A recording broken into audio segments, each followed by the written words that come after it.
Well, as we gear up for the Conservative Party conference, let's find out what the most important people, you at home, make of everything that's going on at the moment, just how worried our viewers panel is.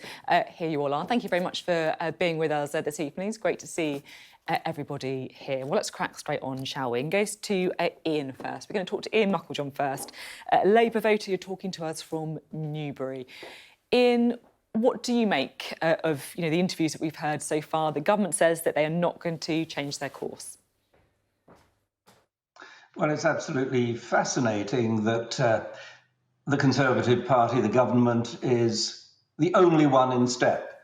The rest of the world has got it wrong, hasn't understood what they're doing, and the run on the pound is obviously some terrible mistake. It's not. It's awful, it's dreadful, it's frightening.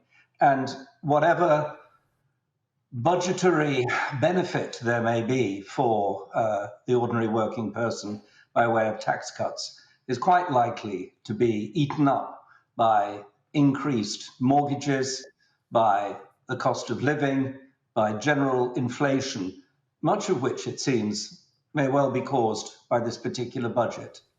OK, so Ian, unhappy with the thought that the government wants to continue with its plan. Let's get the view of Vic Daniels now, shall we? Conservative voter, you're talking to us from West London. Are you pleased that the government is sticking to its plans? I'm pleased, I'm confident and I'm motivated, Sophie. I run a small business, 120, 130 people, totally demotivated about the increases in national insurance and also the proposed increase in corporation tax. Over the last 5 days, we've got more jobs out for hire than ever before. We're all in step. We're all motivated, and we all want to work harder, work longer, get more people on the payroll, make more money, pay more tax, employ more people, and ensure that there's more money available to the public services. So, as a small business person, I'm in a very good place at the moment. Really interesting to hear different perspectives on this. Both of you very energised for different reasons. Right, let's go to Isar, shall we? This is Isar Bhattacharjee. You are 27 years old, which is why I want to talk to you, because obviously the increased borrowing, some would say, is going to be people like Stellas who might be paying that off. Yeah, it's frustrating that during a period of kind of record low interest rates, the government cared about fiscal discipline and it was all about keeping the budget balance. But now, as soon as rates are starting to go up, the government is happy to spend on all sorts of kind of tax cuts, largely for the rich, which are not even going to be very effective at stimulating growth. Interesting. And do you not think, though, that some people are saying that actually it will stimulate the economy? I mean, that's the argument we heard from Chris Philp. He said that it's all about growth.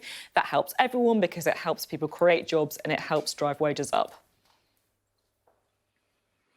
Well, I think if you look at the data, so the IMF did a massive report in 2015 that showed that actually these kind of tax cuts just increase inequality and they don't stimulate very much growth.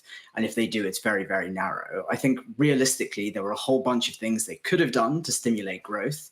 The highest effective tax rate is actually for those who are on the universal credit earnings taper, which is a 55% tax rate. They could have looked at that. They could have looked at things like childcare to improve labour force participation, which massively tanked during the pandemic and hasn't really recovered since. So it's actually just frustrating to see that they've opted for a policy that doesn't really have any evidence. Well, let's see what happens at the next policy review, shall we? Really interesting to hear your thoughts. Thanks very much, Isar. Right, let's get Chloe's view next. We can talk to Chloe, who is our nurse. You're talking to us from Cumbria. Now, I've got you down on my sheet as Conservative because you voted Conservative at the last election, but it's fair to say that you've been wavering a bit since then.